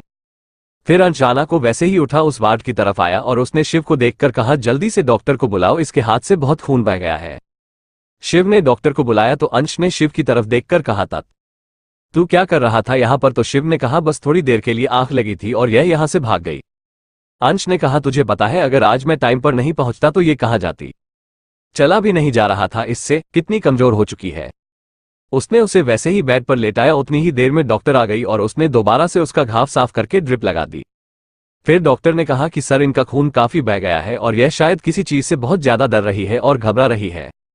अंश ने डॉक्टर को देखकर कहा, तो मेरा मुंह क्या देख रही हो? इसे कोई पेन किलर दो, कुछ ऐसा इंजेक्शन जिससे ये थोड़ी देर चैन से सो पाए। सब कुछ भूलकर जितना ज्यादा यह नींद लगी उतनी ही जल्दी इसके घाव भरेंगे। डॉक्टर ने वैसा ही किया। थोड़ी देर बाद आना भी गहरी नींद में चली गई। शिव आना के पास ही बैठा हुआ था। शिव ने कहा कि अंश ये यहां से भागी क्यों होगी? तो अंश ने कहा, क्यों भाग होगी? उसे यही डर होगा कि यह लोग मुझे फिर से कैद ना कर ले। शिव वहां से उठकर खिड़की की तरफ आया और अपनी पॉकेट से सिगरेट निकालकर पीने लगा। फिर उसने अंश को देखते हुए कहा, अंश ये हमसे बहुत ज्यादा डर रही है, तुझे क्या लगता है यह मानेगी हमारे साथ रहने के लिए? अंश ने शिव की तरफ देखा और बोला, नहीं, कभी भी नहीं, हम दोनों ने जो भी किया है उसके बाद ये कभी नहीं मानेगी। शिव ने कहा, तो फिर क्या करना चाहिए? अंश ने कहा, देख, इस हालत में मैं इसे अकेला तो छोड़ूंगा नहीं, किसी भी कीमत पर नहीं, क्योंकि तुम्हें भी पता है कि हॉस्टल में इसकी केयर करने वाला कोई नहीं है और फिर जो कुछ भी इसके साथ हुआ कि कभी नहीं भूलेगी और कहीं अगर इसने सानू को कुछ बता दिया तो शिव ने कहा, तो तुझे क्या लगता है जब ये सानू को मिलेगी तो उसे नहीं बताएगी? तो अंश ने कहा, बताएगी, पर उससे पहले हमें कुछ करना होगा। शिव और अंश दोनों ही आना को देख रहे थे। फिर अंश बालकनी की तरफ चला गया और बाहर खुली हवा में सिगरेट पीने लगा। उसने बालकनी के ही डोर से अंदर देखा तो शिव आना के पास ही बैठा हुआ था और उसने बड़े प्यार से उसका हाथ अपने हाथ में पकड़कर उसे एक टक देख रहा था। अंश कुछ सोचते सोचते अपने आप से बोला, ऐसा कैसे हो रहा है? क्यों ये लड़की एक ही दिन में हम दोनों भाइयों को इतना इफेक्ट कर रही है? क्यों इसे तकलीफ में देखकर, इसे पेन में देखकर हमें पेन हो रहा है? फिर उसने शिव की तरफ देखा तो शिव बड़े प्यार से आना के माथे पर किस कर रहा था। उसने अपने आप से कहा, शिव को पहली बार ऐसा किसी लड़की के साथ देखा है, वरना कोई भी हो उसे फर्क नहीं पड़ता, किसी की तरफ आंख उठाकर नहीं देखता। फिर वो अपने आप से ही बोला, कहीं शिव को इस लड़की से प्यार तो नहीं हो गया। उसे लग रहा था कि सिर्फ शिव को ही उससे प्यार हुआ है, जबकि वह अपने दिल के हाल से अनजान था। फिर शिव वहां से उठकर बाहर बालकनी की तरफ आया और अंश के साथ खड़ा होकर सिगरेट पीने लगा। दोनों भाई सिगरेट पीते पीते धुआं उड़ाते उड़ाते शीशे के दरवाजे से आना को ही देख रहे थे। फिर शिव ने कहा, पता नहीं क्यों अजीब सी बेचैनी हो रही है, मन ही नहीं लग रहा, कहीं हुआ क्या है समझ नहीं आ रहा। तो अंश ने शिव की तरफ देखा और अपनी सिगरेट से धुआं उड़ते हुए बोला, तुम्हें पता है शिव तुम्हें क्या हुआ है? तो शिव ने अंश की तरफ देखा और जैसे पूछ रहा हूं कि क्या हुआ है। अंश ने एक हल्की सी स्माइल की और बोला, तुझे प्यार हो गया है। शिव ने अंश की तरफ ऐसे देखा। उसने कहा, क्या बकवास कर रहा है, प्यार और मुझे तुझे पता है इन सब चीजों से मैं बहुत दूर रहता हूं। तो अंश ने कहा, इसलिए तो कह रहा हूं तू दूर रहता है, पर प्यार वो तुझसे दूर नहीं रह पाया, वो खुद चलकर तेरे पास आया। देख सामने ही बेड पर। तो शिव ने आना की तरफ देखा, फिर उसने अंश की तरफ देखा और बोला कि तू ऐसे कैसे कह सकता है कि मुझे प्यार हो गया है? तो अंश ने उसकी तरफ देखा और बोला, ये तू अपने दिल से पूछ कि क्या तुझे आना से पहली नजर का प्यार नहीं हुआ? जो चीज तुम्हें आज तक किसी लड़की के लिए फील नहीं की, वो तूने आना के लिए फील की। और जब मैं इसे लेकर आ रहा था, जब ये बेहोश थी, तो तूने उसे क्या देखकर क्या बोला? प्रिंसेस कैसी है प्रिंसेस? तेरे मुंह से अचानक इसके लिए प्रिंसेस क्यों निकाला? इस बात से शिव भी हैरान था, क्योंकि जैसे ही उसने आना को अंश की गोद में देखा था, उसने डर के मारे यही पूछा था कि प्रिंसेस क्या हुआ है प्रिंसेस को? फिर शिव ने कहा, सिर्फ प्रिंसेस कह देने से तुझे लगा कि मुझे इससे प्यार हो गया है? तो अंश ने कहा, सिर्फ प्रिंसेस कहने की वजह से नहीं, बल्कि उसे देखकर जो तेरा हाल है उसकी वजह से। शिव ने कहा, तो क्या हाल है तू ही बता। तो अंश ने कहा, उसके दूर जाने का ख्याल तुझे डरा रहा था, क्या ऐसा नहीं है? तो शिव चुप हो गया। फिर उसने कहा, उसे दिन मैंने उसे थप्पड़ मारा, तेरे दिल में एक टीस उठी, तुमने मेरा हाथ पकड़ लिया, क्या ये प्यार नहीं? फिर उसने कहा, तूने कभी बेवजह मुझ पर गुस्सा नहीं किया, पर एक लड़की की वजह से दो बार तुमने मेरा कॉलर पकड़ा और मुझे गुस्से से चिल्ला कर बोला, क्या ये प्यार नहीं? जैसे ही थोड़े दिन इसे अपने पास रखने की बात हुई, तेरा दिल खुशी से भर गया। क्यों रखना चाहता है तू इसे? अपने पास क्यों नहीं भेज देता? हॉस्टल में अनजान लड़की है, जैसे मर्जी हो, हमें इससे क्या? इसकी केयर हो ना हो, इससे हमें क्या लेना देना? जैसे ही अंश ने ये कहा, शिव ने अंश की तरफ गुस्से से देखा और बोला, खबरदार, अगर ऐसी जुबान भी अपने मुंह से निकली तो हम करेंगे उसकी केयर बहुत अच्छे से। फिर अंश हंसा और बोला, यही तो मैं कहना चाहता हूं, क्यों करना चाहता है तू इस अनजान लड़की की केयर? क्यों तुझे इतना इफेक्ट कर रही है ये लड़की? एपिसोड 15। अंश शिव को ये रियलाइज कराना चाहता था कि शिव को इस लड़की से प्यार हो गया है। फिर अंश ने शिव को कहा, क्यों तू नहीं चाहता था कि यह सानू के फेंके हुए कपड़े पहने? क्यों सिर्फ इसके लिए तूने पूरा फीमेल स्टाफ घर पर हायर किया? शिव ने कहा, वो सिर्फ इसलिए क्योंकि हमने इस लड़की के साथ गलत किया है, गलतफहमी में आकर हम दोनों भाइयों ने इसकी जिंदगी बर्बाद की है। इसी बात का पश्चाताप करना चाहता हूं, प्रायश्चित करना चाहता हूं। फिर अंश जोर जोर से हंसने लगा और बोला, हम दोनों भाइयों को कब से पश्चाताप की जरूरत पड़ गई? हम तो किसी को मारकर भी रिग्रेट भी नहीं करते, फिर आज अचानक ऐसा क्या हो गया? शिव अंश को देखता ही रहा। अंश ने कहा, चल मैं तुझे एक बात कहता हूं, मान ले ये लड़की कल को कहे कि इसका कोई बॉयफ्रेंड है और यह उससे शादी करना चाहती है, तो बताओ क्या फील करेगा तू? तो शिव को ये बात सुनते ही गुस्सा आ गया। उसने कहा, डोंट यू डियर अंश, तूने सुना नहीं शानू ने क्या कहा? इसका कोई बॉयफ्रेंड नहीं है। फिर अंश ने कहा, तुझे याद है जैसे ही सानू ने ये बोला था कि इसका कोई बॉयफ्रेंड नहीं, कितनी खुशी हुई थी हम दोनों को? क्यों? फिर शिव ने कहा, हम दोनों को यानी कि तुम्हें भी? ये सुनते ही कि इसका कोई बॉयफ्रेंड नहीं है, तुम्हें भी खुशी हुई थी? जैसे ही शिव ने ये कहा, अंश चुप हो गया और शिव की तरफ देखता रहा। फिर अंश ने कहा, देख शिव, बात को इधर उधर मत कर, यह बता क्या तुझे खुशी नहीं हुई थी? तो शिव ने कहा, मुझे अच्छा लगा था यह सुनकर कि इसका कोई बॉयफ्रेंड नहीं है। फिर अंश ने कहा, पर तुझे क्यों अच्छा लगा था? जबकि यह लड़की कहीं भी जाए, इसका कोई भी बॉयफ्रेंड हो, ये किसी के साथ भी रिलेशन में हो, इससे हमें क्या लेना देना? शिव ने इरिटेट होकर कहा, अंश जस्ट शट अप, फालतू की बातें मत कर। बोला, नाना सानू ने इसका कोई बॉयफ्रेंड नहीं है। अंश ने कहा, ठीक है, 5-6 दिन बाद जब ये लड़की ठीक हो जाएगी तब तो इसे हम हॉस्टल में भेजेंगे ना, या जहां पर भी यह जाना चाहती है, तब क्या करेगा तू? क्या तू इसे वापस भेजने के लिए तैयार है? इसके शिव के पास अब अंश की इस बात का कोई जवाब नहीं था। सच तो यह था कि वह नहीं चाहता था कि यह लड़की अब कहीं भी जाए। फिर अंश ने कहा, मन क्यों नहीं लेता शिव की इस लड़की से तुझे पहले ही नजर में प्यार हो गया था, इसीलिए तो तू इतना इफेक्ट होता था। इसीलिए तो जैसे ही तूने आज देखा कि यह लड़की कहीं चली गई है, तेरे दिल में एक दर्द उठा और तू पागलों की तरह भागा, वरना किसी अनजान के लिए हम दोनों को इतना कब से फर्क पड़ने लगा? शिव चुपचाप अंश की बातें सुन रहा था। फिर शिव ने कहा, जो भी है मुझे नहीं पता प्यार व्यार, मैं इन चक्करों में नहीं पड़ना चाहता। हाँ, पर यह बात सच है कि मैं नहीं चाहता कि यह लड़की जब तक पूरी तरह से ठीक हो जाए, यहाँ से जाए, हमने जो भी किया है गलत किया है और हम पूरे दिल से इसकी केयर करेंगे और इससे माफी भी मांगेंगे। अंश ने कहा, तो क्या यह माफ कर देगी तुम्हें या मुझे जो कुछ भी हमने इसके साथ किया है? तो शिव अंश की तरफ देखता रहा, बोला, नहीं करेगी पता है, पर हम कोशिश करेंगे और उसे वो सारी खुशियां देंगे जो ये डिजर्व करती है। अंश ने कहा, क्या ये किसी और को अब अपनी जिंदगी में आने देगी? क्या यह विश्वास कर पाएगी किसी पर? तो शिव अब बुरी तरह से खींच गया था, क्योंकि वो पहले अपने दिल के हाथों मजबूर हो रहा था और बार बार उसका दिमाग यह मानने को तैयार ही नहीं था कि उसे प्यार हो गया है। उसने अंश को कहा कि अंश प्लीज स्टॉप इट नाउ, मैं अभी कुछ नहीं सुनना चाहता, फिलहाल चल अंदर चल और थोड़ी देर आराम कर लेते हैं जब तक ये लड़की सो रही है। फिर अंश ने कहा, ठीक है, अगर तू नहीं मान रहा कि तुझे इससे प्यार है तो मैं मान लेता हूं, मुझे इससे प्यार है और मैं इसे अब कहीं नहीं जाने दूंगा, हमेशा अपने पास रखूंगा। जैसे ही अंश ने यह कहा, शिव जो आगे बढ़ रहा था कमरे की तरफ, वो पीछे मुड़ा और उनसे बोला, खबरदार खबरदार ऐसा कुछ किया तो? उसने कहा, क्यों, तुझे क्या प्रॉब्लम हो रही है? अब जब तू नहीं चाहता इस लड़की को तो मैं मान रहा हूं कि मैं प्यार करता हूं और मैं इसके साथ रहना चाहता हूं, तू विला में रहना, मैं इसे लेकर फार्म हाउस में रहूंगा। शिव ने कहा, अंश बस बहुत हो गया, यहीं पर चुप हो जा और चल अंदर, और वह अंदर चला गया। उसने अंश की बात भी नहीं सुनी जो अंश बोल रहा था। फिर अंश अपने आप से ही बोला, मन्ना मान, प्यार तो तुझे इससे हो गया है और बहुत जल्द तू मानेगा भी। फिर उसने आना की तरफ देखा तो उसे बड़ा अजीब लग रहा था। शिव का तो समझ आ गया था उसे कि उसे आना से प्यार हो गया, पर वो क्यों आना को अपने पास रखना चाहता है। अंश ने अपने दिमाग में चल रहे ख्यालों को झटका और अंदर चला गया। इन भाइयों का पर्सनल वार्ड होने की वजह से काफी बड़ा रूम था, जिसमें इसकी एक डबल बेड भी लगा हुआ था। दोनों भाई वही उसे बेड पर सो गए और अंश ने सोने से पहले अपने बॉडीगार्ड्स को स्पेशल इंस्ट्रक्शन दी थी कि कोई भी अपनी आंखें भी बंद नहीं करेगा। दूसरी सुबह शिव जैसे ही उठा, उसने देखा अंश आना के बेड के पास बैठा उसे एक टक देख रहा है और बड़े प्यार से उसके बालों में हाथ फेर रहा है। शिव भी आना को दिखाता रहा। फिर उसने एक नजर अंश को देखा और अपने मन में बोला, मुझे बोलता है कि प्यार हो गया है, पर अपने दिल से अनजान है कि प्यार मुझे नहीं बल्कि इससे हुआ है, आना से। फिर उसने अपने दिमाग में आ रहे ख्यालों को झटका और बाथरूम चला गया। अंश ने जैसे ही देखा शिव बाथरूम चला गया है तो वह जैसे होश में आया। फिर उसे एहसास हुआ वो कितनी ही देर से उठकर आना को देखता रहे। जैसे ही वह उठा, वो जैसे उसके बेड की तरफ खींच चला आया और उसके पास बैठकर उसे ही देख रहा था। शिव बाथरूम से बाहर आया तो डॉक्टर आना का चेकअप करने आई और फिर अंश बाथरूम की तरफ चला गया। शिव ने डॉक्टर को देखते हुए कहा कि जो भी जरूरत का सामान है हमें बताओ और इसे हम आज ही घर पर शिफ्ट कर रहे हैं। तो डॉक्टर ने कहा, सर पर अभी भी ये बहुत वीक है, मेरे हिसाब से आपको 1 या 2 दिन और रहना चाहिए। शिव ने डॉक्टर को देखकर कहा, तुम्हारी सजेशन की कोई जरूरत नहीं है, पूरे अरेंजमेंट घर पर हो जाएंगे। अभी मेरा असिस्टेंट आएगा और उसे सब कुछ बता देना, देखभाल के लिए क्या क्या चाहिए। फिर उसे आना की तरफ देखते हुए कहा कि कुछ भी छूटना नहीं चाहिए, बारीक से बारीक चीज भी। तो डॉक्टर ने हाँ में सिर हिलाया और बोला, मैं पूरी मेडिसिन और इनका पूरा डाइट चार्ट भी आपको दे देती हूँ। 8 लिस्ट, हफ्ते से 10 दिन इन्हें प्रॉपर रेस्ट की जरूरत है और मेडिसिन भी टाइम टू टाइम लेनी होगी और हेल्दी डाइट की भी। फिर उसने कहा कि शायद ये बहुत वीक है और उनकी इम्यूनिटी भी बहुत ठीक है।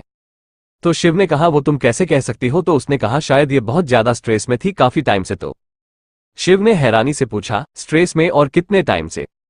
डॉक्टर ने कहा, लगभग 1-1.5 साल से या फिर उससे भी पहले। शिव ने कहा, ये तुम कैसे कह सकती हो, तुम्हें कैसे पता?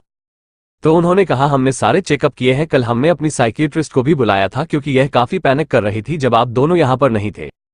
तो शिव को याद आया कि वो सनाया जब ऑफिस आई थी तो शिव भी मीटिंग के लिए ऑफिस में था और अंश भी ऑफिस पहुंच गया था। डॉक्टर ने कहा कि उनकी बॉडी पर कुछ पुराने घाव भी हैं, जैसे बैल से मारने या हंटर से मारने, काऊ के या जलने के कुछ ऐसे घाव जो भर तो चुके हैं लेकिन शायद अपने निशान छोड़ चुके हैं, और वह भी इसलिए कि शायद उन घावों पर काफी दिन तक मलहम भी नहीं लगा। अब तो शिव की हैरानी की कोई सीमा ही नहीं थी और उसे गुस्सा आ रहा था यह सुनकर कि उसकी प्रिंसेस की बॉडी पर पहले से ही इतने घाव है। एपिसोड 16। उसने कहा कि यह क्या कह रही है आप डॉक्टर? तो डॉक्टर ने कहा, जी मिस्टर ओबरॉय, मैं बिल्कुल सब ठीक कह रही हूं। जैसे ही डॉक्टर ने यह कहा, अंश भी बाथरूम से बाहर आ गया था और उसने भी पूरी बात सुन ली थी। उसने कहा, आर यू श्योर डॉक्टर? तो डॉक्टर ने हाँ में भरी और बोली, पर यह जख्म अभी के नहीं, एक लिस्ट 6 महीने 1 साल पहले के हैं और देखने में ही लग रहे हैं जैसे ये जख्म लगातार उनकी बॉडी पर दिए गए हो। यानी कि मैं कहना तो नहीं चाहती, पर शायद हंटर से, बैल से या फिर कोई ऐसी छड़ी जो काफी तीखी थी, उससे लगातार इनको मारा जाता था, जिसके निशान अभी तक उनकी बॉडी पर है, और वह इसलिए कि शायद फिर कई कई दिन तक उसे निशान पर मलहम भी नहीं लगाया जाता था। आप चाहे तो खुद भी देख सकते हैं। शिव ने देखा कि आना अभी भी नींद में थी, शायद दवाया का ही असर था। उन दोनों को यह सुनकर ही गुस्सा आ रहा था कि किसने आना को इतनी बेरहमी से मारा होगा। इतनी मासूम प्यारी लड़की की देखते ही इन दो हैवानों का दिल धड़क गया। तो कौन ऐसा वो हैवान होगा जिसे इस पर तरस नहीं आया? दोनों के हाथों की मुठियां कसी हुई थी और अंश, उसको तो इतना गुस्सा आ रहा था कि उसकी नसें उभर कर बाहर आ रही थी। फिर शिव आगे बढ़ा और उसने डॉक्टर से कहा, दिखाओ मुझे वो जख्म। अंश में उसके साथ ही था। फिर डॉक्टर ने आना को पहले ही टेढ़ा कर रखा था। उसकी ड्रेसिंग के लिए उसने वैसे ही पीछे से उसका शर्ट उठाया, जो कि उसने अस्पताल का ही शर्ट और लोअर पहना हुआ था। जैसे ही उसने उसका शर्ट उठाया, शिव और अंश भी देखकर हैरान रह गए कि वो निशान दिखने में हल्के जरूर हो चुके थे, पर अभी भी दिखते थे। उसकी पीठ पर काफी ज्यादा निशान थे जो कि बिल्कुल हल्के हल्के थे। शिव ने अंश की तरफ देखा और अंश एक टक वो निशान को ही देख रहा था और उसकी आंखें गुस्से से लाल थी। फिर डॉक्टर ने कहा, उनकी थाइस पर एक बहुत बड़ा जलने का निशान भी है। शिव ने अपनी आंखें बंद कर ली कि इतनी छोटी सी उम्र में इतनी मासूम सी लड़की को किसने इतना दर्द दिया होगा। अंश अपने आप में ही बोल रहा था कि जिसने भी यह किया होगा उसे इससे 100 गुना ज्यादा दर्द नहीं दिया तो मेरा नाम भी अंश ओबरॉय नहीं। और शिव भी जानना चाहता था कि आखिर ऐसा किया किसने। उन दोनों ने एक दूसरे की तरफ देखा और डॉक्टर को बोला, ठीक है, आप सारे इंतजाम कर दीजिए, हम इसे अभी लेकर जाएंगे। डॉक्टर ने हाँ में भरी और वहां से चली गई। उसके जाने के बाद शिव ने अंश की तरफ देखा और बोला, अंश पता लगाओ कि आखिर यह किया किसने है, और जिसने भी किया है उसको वो सजा देना कि मौत की भीख मांगे पर मौत मत देना। अंश भी देख पा रहा था कि शिव को कितना गुस्सा है और गुस्सा अंश को भी बहुत आ रहा था। फिर थोड़ी देर बाद शिव ने डॉक्टर की कहते पर ही कि अभी आप इस घर ले जा सकते हैं। शिव ने बड़े आराम से बड़े प्यार से आना को अपनी गोद में उठाया और बाहर की तरफ चल पड़ा। अंश भी उसके पीछे पीछे ही था, पर अंश को पता नहीं क्यों गुस्सा आ रहा था। जैसे शिव ने उसे अपनी गोद में उठाया, अंश को वो पल याद आ रहा था जब उसने कल आना को अपनी गोद में उठाया था। दोनों गाड़ी की तरफ बढ़े तो ड्राइवर ने पिछला दरवाजा खोल दिया। शिव बड़े आराम से वैसे ही आना को गोद में लिए आना को गाड़ी के अंदर बैठ गया और दूसरी तरफ अंश भी उसके पास ही बैठ गया। फिर शिव ने अंश को कहा, अंश अभी तक तो इस इंजेक्शन देकर बेहोश किया हुआ है ताकि यह ज्यादा रिएक्ट ना करे, पर ऐसा हम हमेशा तो नहीं कर सकते। अंश शिव की बात समझ रहा था। उसने कहा, तुम ठीक कह रहे हो, पर अब इसे मानना होगा, ताकि जब तक ये पता नहीं चल जाता कि यह सब किया किसने है तब तक तो हम इसे अब कहीं नहीं जाने देंगे। शिव ने कहा, तुम ठीक कह रहे हो, क्योंकि आखिर ऐसा क्या है जो सानू ने बताया कि यह चुप चुप रहती है, तो ज्यादा किसी से बात नहीं करती और अभी 6 महीने पहले ही जर्मनी भी आए हैं।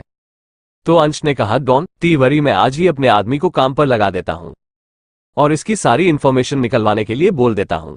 फिर अंश ने देखा कि आना शिव की गोद में तो है और उसकी टांगें नीचे लटकी हुई है। उसने बड़े आराम से उसकी टांगों को उठाया और अपनी थाई इस पर रख लिया ताकि आना बिल्कुल कंफर्टेबल हो सके। फिर अंश ने सीट के पीछे सिर टिके कर अपनी आंखें बंद कर ली। शिव अंश को देख ही रहा कि अंश जो बिना वजह किसी को अपने को टच भी नहीं करने देता। उसने एक ऐसी लड़की जो बिल्कुल अनजान है उसकी टांगों को खुद उठकर अपनी थाई पर रखा। वह अपने मन में ही बोलने लगा, अंश तुझे प्यार हो गया है, और उसने एक स्माइल पास की पर यह जानकर कि अंश को प्यार हो गया है उसका दिल अजीब तरीके से बेचैन हो रहा था। फिर उसने आना की तरफ देखा। आना का चेहरा शिव के चेहरे के बिल्कुल करीब था। आना की सांसें शिव को अपने चेहरे पर फील हो रही थी। शिव लगातार उसके चेहरे की तरफ देखा रहा था। फिर उसने बड़े प्यार से अपने होंठ उसके माथे पर रख दिए। जैसे उसने अपने होंठ रख वैसे ही अंश ने टेढ़ी नजरों से शिव को दिखा और हंस पड़ा, बोला, ये प्यार नहीं तो और क्या है। शिव ने भी कहा कि अगर अंश इससे से प्यार करता है तो फिर मैं ऐसा क्यों कर रहा हूं। दोनों अपने दिल के बातों अनजान थे कि उनका दिल क्या चाह रहा है। फिर दोनों का फार्म हाउस आ गया और शिव वैसे ही आना को अपनी गोद में लिए बड़े आराम से बाहर निकाल और ऊपर कमरे की तरफ जाने लगा। शिव का असिस्टेंट रॉकी वहीं खड़ा था। उन दोनों के असिस्टेंट अलग थे। शिव ने रॉकी को देखकर कहा, रॉकी सारे अरेंजमेंट हो गए। तो रॉकी ने कहा, जी सर सारे अरेंजमेंट हो गए, ऊपर मैम के लिए पूरी मेडिकल सुविधा कर दी गई है और सब कपड़ों का भी अरेंजमेंट हो चुका है। शिव वैसे ही आना को अपनी गोद में उठाकर ऊपर जाने लगा। सब बॉडीगार्ड और सब सर्वेंट ये देखकर हैरान रहे थे कि शिव की गोद में एक लड़की और शिव इतना पजेसिव क्यों हो रहा है उस लड़की के लिए कि बारीक से बारीक हर चीज का ध्यान रख रहा है। सब एक दूसरे का मुंह देखने लगे कि इन दोनों भाइयों को कब से किसी की इतनी परवाह होने लगी कि किसी लड़की की हर जरूरत के सामान का ध्यान ये प्रायोरिटी बेस पर रख रहे हैं। शिव आना को बड़े प्यार से बेड पर लेटा। अंश भी वही था। फिर शिव ने कहा, अंश तू थोड़ी देर रुक, मैं फ्रेश होकर आता हूं, मुझे अभी ऑफिस में मीटिंग के लिए निकलना है। अंश ने हाँ और कहा, शिव जब इसे होश आएगा तो फिर क्या कहना है इससे। शिव ने कहा, घबरा मत, हम इससे बात करेंगे कि अभी कुछ दिनों तक इसका हमारे साथ रहना बहुत जरूरी है। जब एक बार यह ठीक हो जाएगी तो इतना कहकर शिव रुक गया और उसकी जुबान साथ नहीं दे रही थी यह कहते हुए कि वो लोग इसको वापस भेज देंगे। उसने कहा, रुक क्यों गया, जब यह एक बार ठीक हो जाएगी हम इसे वापस भेज देंगे, यही कहना चाहता है ना तू। तो शिव ने अंश की तरफ देखा और किसी बात का जवाब नहीं दिया और बाथरूम चला गया। एपिसोड 17। बाथरूम में भी शावर के नीचे खड़ा शिव यही सोच रहा था कि आखिर उसे हुआ क्या है, उसे खुद समझ नहीं आ रहा था। उसने अपने आप से कहा, क्या अंश सच कह रहा है, क्या सच में मुझे उसे लड़की से प्यार हो गया है, पर ऐसा कैसे हो सकता है सिर्फ एक बार देखने से, एक बार मिलने से। उसने अपने ख्यालों को झटका और तैयार होकर बाहर आ गया। थोड़ी देर बाद शिव ऑफिस चला। अंश लैपटॉप लेकर वही आना के पास बेड के साथ में लगे सोफे पर बैठ गया। अंश काम तो लैपटॉप में कर रहा था पर उसका पूरा ध्यान आना की तरफ ही था। वो उसे एकटक देख रहा था। उसका काम में बिल्कुल दिल नहीं लग रहा था। फिर थोड़ी देर ही हुई होगी कि आना को होश आने लग गया। अंश ने जैसे ही देखा आना को होश आने लग गया, फिर जल्दी से लैपटॉप रखकर उसकी तरफ बढ़ा। आना उठने की कोशिश कर रही थी। अंश ने उसे सहारा देकर उठाया। फिर आना ने जैसे ही देखा कि किसने उसे सहारा दिया है तो वो डर के मारे पीछे होने लगी और रोने लगी कि प्लीज मुझे छोड़ दो, प्लीज मैंने कुछ नहीं किया। जैसे आना डर रही थी, अंश को अपने दिल में बहुत दर्द हो रहा था। उसने आगे बढ़कर आना को अपने सीने से लगा लिया। आना छूटने की कोशिश करने लगी और वैसे ही अंश की पकड़ वैसे ही उस पर कसने लगी। उसने धीरे धीरे उसके कान में बोला, डरो मत एंजल, डरो मत, कुछ नहीं करेंगे हम दोनों, प्लीज हमसे डरो मत। वो धीरे धीरे उसकी पीठ पर हाथ फेर कर उसे काम डाउन करने की कोशिश कर रहा था और बार बार बोल रहा था कि डरो मत, हम कुछ नहीं करेंगे। जब उसने थोड़ी देर बाद देखा कि आना शांत हो गई है और अब छूटने की कोशिश नहीं कर रही तो उसने उसे अपने से अलग किया और उसकी तरफ देखकर बोला, डोंट टी वरी, तुम्हें यहाँ कोई कुछ नहीं कहेगा, घबराओ मत हमसे। गाइस, नेक्स्ट एपिसोड के लिए लाइक का टारगेट 300 है। जैसे ही 300 लाइक्स हो जाएंगे तुरंत अगला एपिसोड आ जाएगा। तो अगर आपको जल्दी से नेक्स्ट एपिसोड चाहिए तो वीडियो को अभी लाइक करो। आना ध्यान से अंश की तरफ देख रही थी। वो अपने मन में सोच रही थी कि ऐसा कैसे हो सकता है, कल तक इन लोगों ने मेरे साथ क्या बिहेव किया और आज अचानक उसे अंजना डर सता रहा था। उसने अपने आप से कहा, कहीं उनकी ही चाल तो नहीं, कहीं उन लोगों ने ही तो इन्हें नहीं भेजा। आना हैरानी से अंश को देख रही थी और अंश भी शायद उसके मन में चल रहे सवालों को पढ़ सकता था। उसने आना को देखकर कहा, अब कैसी तबीयत है तुम्हारी, कैसा लग रहा है तुम्हें? आना ने कोई जवाब नहीं दिया और अपना सिर नीचे कर लिया। अंश को गुस्सा तो बहुत आ रहा था कि पहली बार था कि जब किसी ने उसे इस तरह से इग्नोर किया था, वरना अंश जैसा डोमिनेटिंग इंसान जिससे कि लोग बात करने के लिए तरसते थे। फिर अंश ने कहा, तुम उठो, फ्रेश हो जाओ, तुम्हारे कपड़े और सब जरूर का सामान रख दिया है, मैं तुम्हारे लिए कुछ हेल्दी खाने को मंगवाता हूं। आना ने डरते डरते कहा, नहीं मुझे कुछ नहीं खाना, बस मुझे वापस जाना है, प्लीज मुझे वापस जाने दो। ये कहते कहते आना रो रही थी। अंश ने कहा, देखो मैंने कहा ना, हम तुम्हें कुछ नहीं करेंगे, तुम डरो मत और तुम एक बार पूरी तरह से ठीक हो जाओ, उसके बाद हम तुम्हें जहां कहोगी वहां छोड़ देंगे। यह बात अंश लड़खड़ती जुबान में कह रहा था। हालांकि उसका दिल नहीं कर रहा था कि वो उसे ऐसा कुछ कहे, तो उसे अपने पास रखना चाहता था। आना ने कहा, नहीं मुझे वापस जाना है, मुझे वापस हॉस्टल जाना है, मुझे यहां नहीं रहना, प्लीज मुझे जाने दो, मैंने सच में कुछ नहीं किया। आना ऊंची ऊंची रोने लगी और अंश के सामने हाथ जोड़ने लगी। अंश को बहुत बुरा लग रहा था जिस तरह से आना उसके सामने हाथ जोड़ रही थी। अंश ने कहा, मैंने कहा ना, डरो मत, हम कुछ नहीं करेंगे। देखो अभी तुम बहुत वीक हो, अभी हॉस्टल में तुम्हारी कोई केयर नहीं कर पाएगा, तुम जाओ फ्रेश हो जाओ, मैं तुम्हारे लिए ब्रेकफास्ट मंगवाता हूं। आना ने अब कुछ भी बहस करना जरूरी नहीं समझा। उसे अंश से डर लग रहा था। वो तो उसकी तरफ देख भी नहीं रही थी, उसकी नजरें नीचे ही थी और अंश के नजरें आना से एक मिनट भी नहीं हटी। वो देख रहा था, गोल मटोल सा चेहरा, चब्बी चीक्स, आंखें गहरी काली, छोटी सी नाक और पतले गुलाबी होंठ। उसे आना इतनी प्यारी लग रही थी कि दिल कर रहा था अभी उसे कसके अपनी बाहों में भर ले और जी भर के प्यार करे। पर आना जिस तरह से उसे डर रही थी, अंश ने उससे दूर रहना ही बेहतर समझा। आज अंश बिल्कुल अपनी पर्सनैलिटी के उलट आना को प्यार से समझा रहा था, वरना वो तो किसी से सीधे मुंह बात भी नहीं करता था, वो आना का ना सुन रहा था। जबकि उसे किसी की ना सुननी पसंद ही नहीं थी। आना धीरे धीरे करके बेड से उठी। फिर अंश ने उसे बाथरूम की तरफ इशारा किया कि यहां चली जाओ। आना लड़खड़ाते कदमों से उसे और जाने लगी। उसने अभी भी हॉस्पिटल का ही शर्ट और लोअर पहना था। फिर जैसे ही वो 4 कदम चली, वो लड़खड़ा गई और गिरने लगी। अंश ने जल्दी से आगे बढ़कर आना को संभाला और उसकी आंखों में देखता हुआ उसे खड़ा किया। आना भी उसकी आंखों में देख रही थी। अलग उसे डर लगा और उसने जल्दी से अपनी नजरें नीचे कर ली। अंश को ये चीज बिल्कुल अच्छी नहीं लगी जिस तरह से आना ने उसे देखकर अपनी नजरें नीचे की। फिर उसने आना को अपनी गोद में उठाया और बाथरूम की तरफ बढ़ गया। बाथरूम में जाकर शावर के नीचे खड़ा करके उसने आना के शर्ट के बटन खोलने शुरू किया। आना को जैसे यह एहसास हुआ कि अंश क्या कर रहा है, उसने जल्दी से उस शर्ट को अपने दोनों हाथों से पकड़ा और आंखों में आंसू लिए पीछे होने लगी और अंश को धक्का दिया। फिर वो रोते रोते बोली, प्लीज फिर से मत कुछ करो, मैं बर्दाश्त नहीं कर पाऊंगी, मुझे बहुत पेन हो रहा है, प्लीज कुछ मत करो। वो जिस तरह से रो रही थी और बोल रही थी, अंश को अपने आप पर ही गुस्सा आ रहा था क्योंकि इस मासूम के साथ उन्होंने इतनी दरिंदगी दिखाई। उसने अपने आप को बहुत कंट्रोल करके बोला, देखो तुम घबराओ मत, तुम्हें हेल्प की जरूरत है, तुम बहुत वीक हो, मैं सिर्फ तुम्हारी हेल्प कर रहा था। आना ने इस तरह से रोते हुए अपनी नजरें नीचे करके अपनी शर्ट को दोनों हाथों से कस के पकड़ते हुए ना में अपना सर हिला दिया कि जैसे कह रही हो मुझे तुम्हारी हेल्प नहीं चाहिए। अंश गुस्सा करके उसके पास आ सकता था और जबरदस्ती उसे नहला भी सकता था, पर अभी उसने सोचा कि अगर मैंने ऐसा किया तो ये लड़की मुझसे और डरेगी और फिर दूर जाने के लिए पूरी कोशिश करेगी। उसने कहा, घबराओ मत, ठीक है, जैसा तुम चाहती हो मैं वैसा ही करूंगा। मैं बाथरूम के बाहर हूं, दरवाजा लॉक नहीं कर रहा, पर तुम जल्दी से गर्म पानी से शावर लेकर बाहर आओ। फिर उसने बाथरोब को दरवाजे पर ही लटका दिया ताकि आना को ज्यादा मशक्कत ना करनी पड़े। फिर उसने उसे कहा, देखो ये बाथरोब मैंने यहाँ तुम्हारे पास ही रख दिया है, फिर तुम शावर लेकर आओ, फिर मैं तुम्हें तुम्हारे कपड़े दिखाता हूँ और बाकी जरूरत का सामान भी। आना चुप रही, उसकी नजरें नीचे ही थी। उसने अंश की तरफ एक बार भी नहीं देखा और अंश यही देखा हुआ बाहर चला गया कि आना ने उसे एक बार भी नहीं देखा। उसे बहुत बुरा लग रहा था। बाहर आकर वो अपने आप से, आखिर क्यों इसकी चुप्पी मुझे इतनी इफेक्ट कर रही है, क्यों इसकी इग्नोरेंस मुझसे बर्दाश्त नहीं हो रही, क्यों मेरा दिल कर रहा है कि यह मुझसे बात करे, मेरी तरफ देखे। फिर उसने अपने बालों को कसकर अपने हाथों से पकड़ा और बोला, ओ गॉड, मैं पागल हो जाऊंगा, हो क्या रहा है मुझे, आखिर क्यों वो लड़की जिसे मैं जानता नहीं, जिससे मेरा कोई रिश्ता नहीं, उसके लिए मैं इतना इफेक्ट हो रहा हूं। फिर उसने लंबी लंबी सांसें ली और बाथरूम के बाहर ही अपनी सिगरेट जलाकर उसके कश भरते हुए आना की वेट करता रहा। एपिसोड 18। आना नहा के बाहर आ गई थी। उसने वही बाथरोब लपेटा हुआ था और वह धीरे धीरे आ रही थी। अंश बाहर ही वेट कर रहा था। यह पहली बार हुआ था कि जिस अंश किसी का इतना इंतजार बेसब्री से इंतजार कर रहा हूं। फिर जैसे ही आना बाहर आई उसने अंश को देखा नहीं और उससे टकरा गई जैसी वे उसे टकराए। अंश ने उसे गिरने से तो संभाल लिया पर उसका बाथरोब एक साइड से पूरा नीचे गिर गया।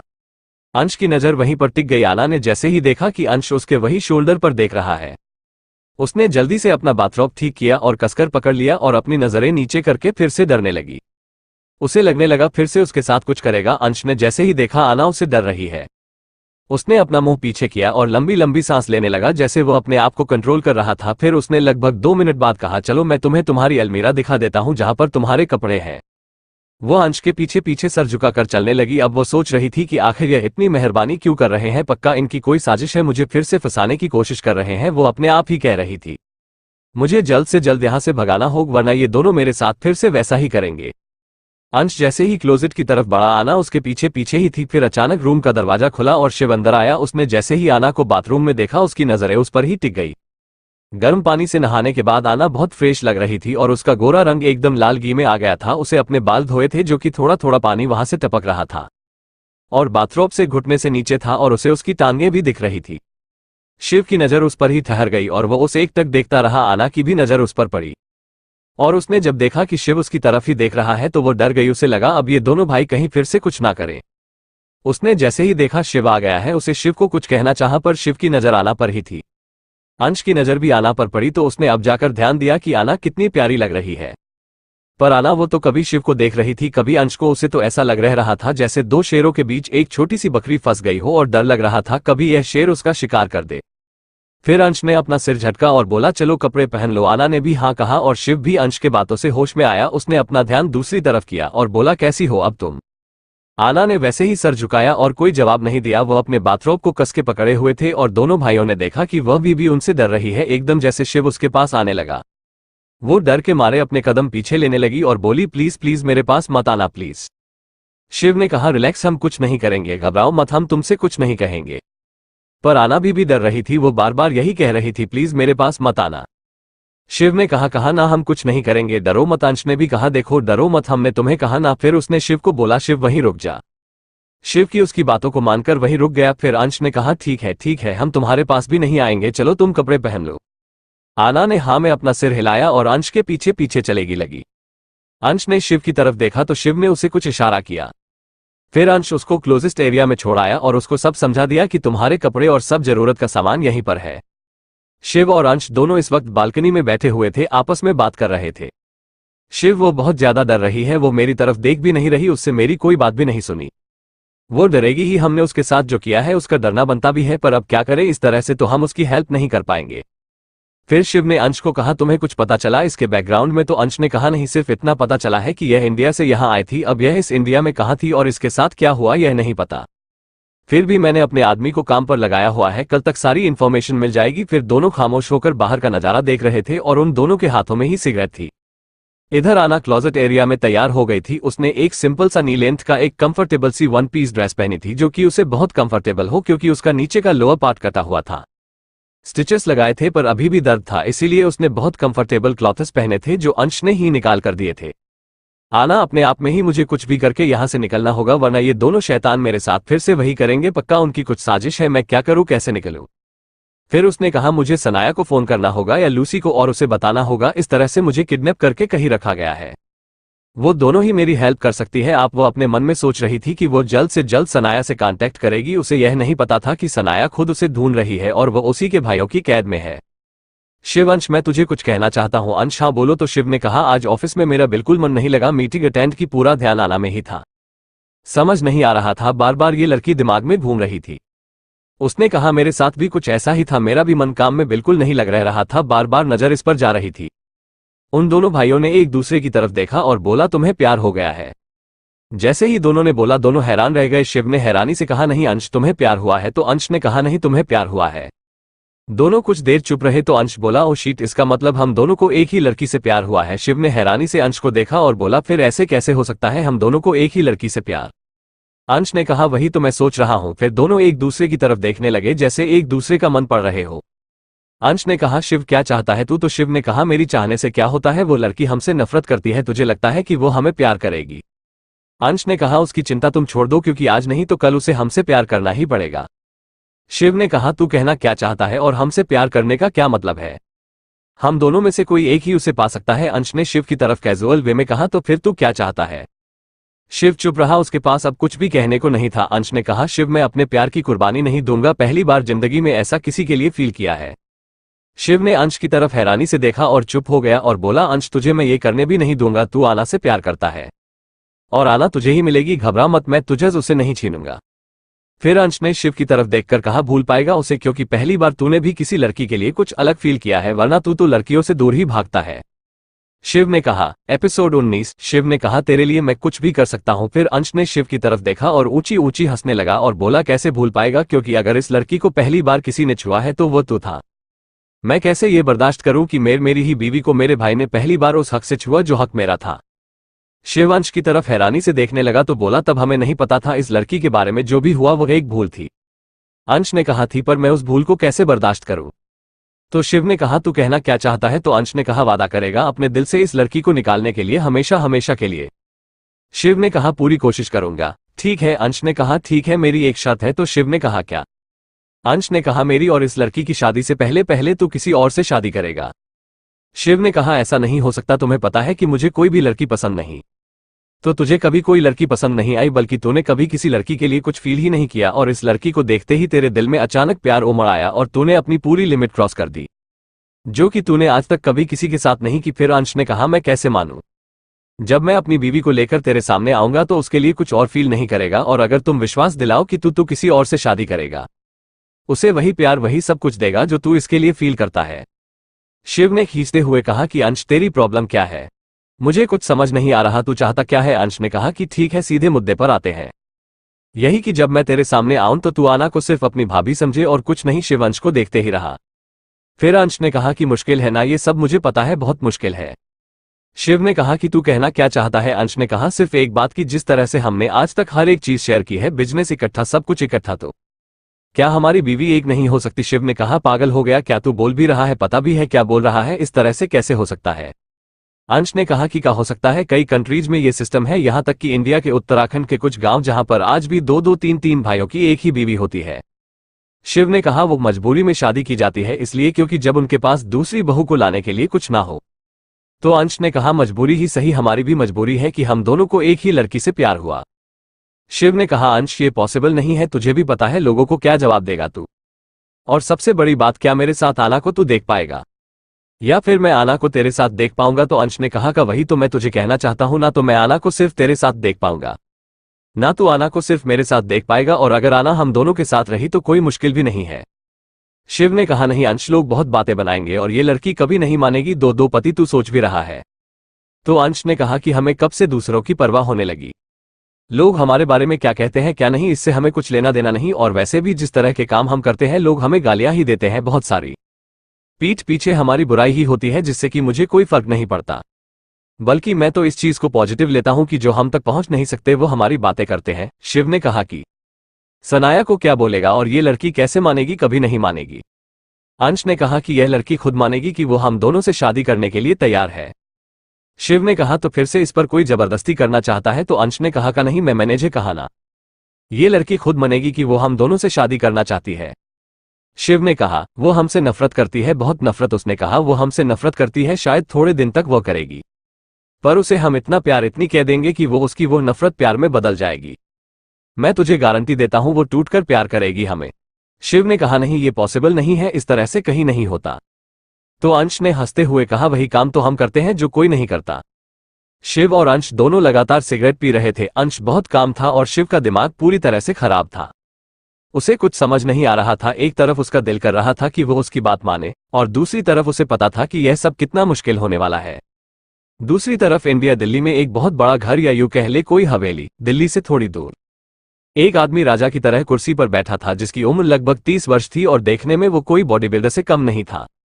पर चेहरा इतना डरावना कि कोई एक बार देखकर अपनी आंखें बंद कर ले। चेहरे पर बहुत बड़ा, माथे से लेकर गाल तक एक बहुत बड़ा कट था और उसी के सामने बैठा था लगभग 25-26 साल का एक शख्स जो कि सर झुकाए बैठा था। उस राजा की तरह बैठे हुए इंसान ने अपने सामने वाले इंसान को कहा, तो बताओ क्या सेवा की जाए तुम्हारी। सामने वाला शख्स जिसका नाम अनिल था उसने कहा, माफ कर दीजिए ठाकुर साहब, मैं पूरी कोशिश कर रहा हूं पर मैं ढूंढ ही नहीं पा रहा। सामने बैठा शख्स एकदम गुस्से से उठा और बोला, 6 महीने हो गए हैं, 6 महीने का टाइम दे दिया तुम्हें, पर अभी भी तुम कह रहे हो कि तुम उसे ढूंढ नहीं पाए। अनिल के साथ ही उसकी मां बैठी थी, उम्र लगभग 45 साल। वो बोली, ठाकुर साहब सच कह रहे हैं, हमने पूरी कोशिश की, उसके सारे दोस्तों से भी पूछा, लेकिन समझ ही नहीं आ रहा कि आखिर वो गई कहां। फिर वो शख्स गुस्से से बोला, तुम तो कुछ मत बोलो कविता रानी, अच्छे से जानते हैं तुम्हें हम। 10 दिन का टाइम है तुम्हारे पास, ढूंढकर उसे किसी भी तरह सामने लाओ, वरना खुद ही किसी नदी में छलांग लगा देना, क्योंकि अगर हमारे हाथों लग गए तो कितनी बदतर मौत मिलेगी। ये तुम लोगों को भी नहीं पता। वो दोनों माँ बेटे एक दूसरे का चेहरा देखने लगे और वहां से चले गए। एक शख्स उनके पास आया, उसने कहा, ठाकुर साहब हमें भी समझ नहीं आ रहा कि आखिर में लड़की गई कहां, क्योंकि हमारे आदमी भी उसे हर जगह ढूंढ रहे हैं। तो वह इंसान जो कि कोई और नहीं बल्कि जयवीर ठाकुर था, उसने कहा, हूं इसलिए इन दोनों पर ऐसी तलवार लटकाई है क्योंकि अब ये दोनों अपनी हर मुमकिन कोशिश करेंगे उसे ढूंढने की। बहुत टाइम दे दिया मैंने। तो फिर वह इंसान जिसका नाम राणा था वो बोला, पर ठाकुर साहब ये लोग उसे कैसे ढूंढेंगे, जबकि 6 महीने तक ही उसे नहीं ढूंढ पाए। तो ठाकुर ने कहा, ढूंढेंगे, जरूर ढूंढेंगे, 6 महीने तक हम यहाँ नहीं थे इसीलिए इनका इतना टाइम मिल गया, पर अब हम वापस आ गए हैं और जिस वक्त हमें वो लड़की मिली, हमारे हाथ लगी कसम से उसका ऐसा हाल करेंगे कि उसने कभी सोचा भी नहीं होगा। एपिसोड 20। तो आइए जानते हैं कि यह ठाकुर साहब कौन है। ये ठाकुर साहब है जयवीर ठाकुर, दिल्ली से ही साथ लगते एक गांव नूरन, कल्पनिक नाम उस गांव के ठाकुर जो कि दिल्ली के करीबन 20 किलोमीटर दूर है। ये यहाँ के आसपास 10 गांव के ठाकुर है और यह ढूंढ रहे हैं एक ऐसी लड़की को जो इन्हें शादी के मंडप पर धोखा देकर चली गई। क्या यूं कह ले कि पूरे गांव के सामने इनकी इज्जत उतार कर चली गई और अब यह उसे पागलों की तरह ढूंढ रहे हैं। अनिल और उसकी मां अपने घर पर दिल्ली में। आखिर वो लड़की गई कहां, समझ में नहीं आता। उस रात हुआ क्या था। अनिल मां, किसी भी तरह उसका मिलना बहुत जरूरी है वरना जयवीर ठाकुर हमें छोड़ेगा नहीं। उसकी मां, कविता तुम ठीक कह रहे हो और अब हमारे पास इतना पैसा भी नहीं है जो हम उसका लौटा सके। सारा पैसा पहले ही बिजनेस में ठप हो चुका, या फिर कहे तो पहले कि तुमने अपनी अयाशियों में उड़ा दिया। अनिल, मां प्लीज हर बात के लिए मुझे मत गुस्सा करो। कविता, अच्छा तो किसको करूं, सारा का सारा बिजनेस तुम खा गए और तो और जयवीर का 2 करोड़ रुपया भी। अब ना तो हमारे पास सिर्फ पैसा है और ना ही वो लड़की। अनिल, पर मां किसी भी तरह उसे ढूंढना तो होगा, आखिर गई तो गई कहां। हर जगह तो देख लिया अब तक शांति से, इसीलिए बैठे थे कि वो जयवीर ठाकुर अपना इलाज करने बाहर गया हुआ है, पर अब तो वह वापस आ गया है, अब वो हमें छोड़ेगा नहीं। 10 दिन में कहां से ढूंढेंगे। हालांकि उसकी मां, सोचती हूं आज ही कुछ सोचती हूं कि आखिर वो गई कहां होगी। इधर जर्मनी आना तैयार होकर बाहर आ गई थी। उन दोनों भाइयों ने जब बालकनी से देखा कि आना बाहर आ गई है, वह भी रूम में आ गए। उनसे पहले ही ब्रेकफास्ट मंगवा लिया था। आना अपना सर झुका के खड़ी हो गई तो अंश उसके पास आने लगा। उससे कहा, एंजल जैसे। उसने एंजल कहा। आना ने उसकी ओर देखा, फिर अंश ने कहा, तुम्हें ही कह रहा हूं, आओ एंजल ब्रेकफास्ट कर लो। आना ने कुछ रिएक्ट नहीं किया क्योंकि उसे डर था कि अगर वह कुछ भी बोलेगी तो ये भाई कुछ भी कर सकते हैं। शिव आना की तरफ बिल्कुल चुप करके देख रहा था, वो कुछ भी नहीं बोल रहा था। ये यूं कह ले कि वो अभी अपनी सोच में ही था कि उन्हें क्या करना चाहिए, पर अंश बहुत क्लियर था, उसे पता था कि उसे क्या चाहिए। आना धीरे धीरे कदमों के साथ अंश के साथ डाइनिंग एरिया की तरफ चली गई। उनका रूम बहुत बड़ा था जिसमें डाइनिंग सिटिंग एरिया सब अलग अलग था। अंश आगे आगे चल रहा था पर उसने पीछे मुड़कर 1-2 बार आना को देखा और शिव वह तो बालकनी के दरवाजे से खड़ा सिर्फ आना को ही देख रहा था। फिर आना जैसे ही डाइनिंग एरिया की तरफ आई, उसने अभी भी वैसे ही सर झुकाया हुआ था और हाथ अपने हाथों को आपस में ही रगड़ रही थी। अंश समझ गया कि आना अभी भी डर रही है। उसने उसे देखकर कहा ना डरो मत, कुछ नहीं करेंगे हम दोनों, आराम से रहो, पर आओ ब्रेकफास्ट कर लो, फिर तुमसे कुछ बात करनी है। जैसे ही उसने कहा तुमसे कुछ बात करनी है, आना ने सिर उठाकर अंश की तरफ देखा। अंश ने हाँ कहा और बोला हाँ बैठो। आना डरती डरती बैठ गई, पर वो तिरछी नजरों से शिव और अंश को देख रही थी कि यह भाई उसके साथ क्या करते हैं। अंश ने एक बॉल में सूप निकाला और आना को दिया और बोला लो इसे पियो, ये तुम्हारे लिए अच्छा है। आना चुपचाप वो सूप पीने लगी क्योंकि उसके पास और कोई ऑप्शन नहीं था। आना ने अंश के डर से वो सब ब्रेकफास्ट कर लिया जो अंश से दिया था, वैसे भी वो 2 दिन से भूखी प्यासी थी। फिर ब्रेकफास्ट करने के बाद अंश ने उसे दवाइयां दी और बोला ये लो दवाई खा लो। अंश ने शिव को इशारा किया और शिव उनके पास ही आकर बैठ गया। और फिर आना ने जैसे ही शिव को देखा वो डर के मारे खड़ी हो गई। डरो मत, अंश ने कहा, ना हम कुछ नहीं करेंगे, आओ बैठो। अंश ने कहा तुम इंडिया से हो? तो आना ने हाँ में अपना सर हिला दिया, पर वो अंदर से डर रही थी कि ये 2 शैतान शायद उन्हीं के भेजे हुए हैं। फिर शिव ने झिझकते हुए कहा आना हम तुमसे कुछ पूछना चाहते हैं। आना ने शिव की तरफ देखा तो अंश डायरेक्ट मुद्दे पर आकर बोला कि हम दोनों तुमसे शादी करना चाहते हैं। जैसे ही अंश ने ये कहा आना और शिव दोनों खड़े हो गए। आना तो हैरानी से अंश की तरफ देख रही थी और शिव भी हैरान था और अपने दांत पिसता हुआ गुस्से से अंश की तरफ देख रहा था कि अंश सीधा इतनी जल्दी यह बात कैसे कह सकता है। अंश ने शिव की तरफ देखा तो शिव ने कहा अंश ये क्या कह रहा है? तो अंश ने कहा क्यों तुझे नहीं पता, अभी तो हमारी बात हुई बालकनी में। शिव तो गुस्से से अंश की तरफ देख ही रहा था। आना ने कहा क्या? अंश ने कहा हम तुमसे शादी करना चाहते हैं। आना को तो समझ ही नहीं आ रहा था कि अंश की बातों का क्या जवाब दे कि 2 दिन पहले उन दोनों ने उसकी क्या हालत की है, इतनी दरिंदगी दिखाई है और उसे ये भी नहीं पता आखिर उसे सजा किस बात की मिली है और ये दोनों है कौन। और अचानक ये कैसा सवाल पूछा जा रहा है उससे। आना ने कहा ये जयवीर ठाकुर जो अहाना को ढूंढ रहा है, क्यों ढूंढ रहा है उसे और क्या सजा देना चाहता है वह, क्या मिलेगी उसे अहाना और आना, इन दोनों भाइयों के सवाल का क्या जवाब देगी। गाइस नेक्स्ट एपिसोड के लिए लाइक का टारगेट 300 है। जैसे ही 300 लाइक्स हो जाएंगे तुरंत अगला एपिसोड आ जाएगा। तो अगर आपको जल्दी से नेक्स्ट एपिसोड चाहिए तो वीडियो को अभी लाइक करो। Thanks for watching.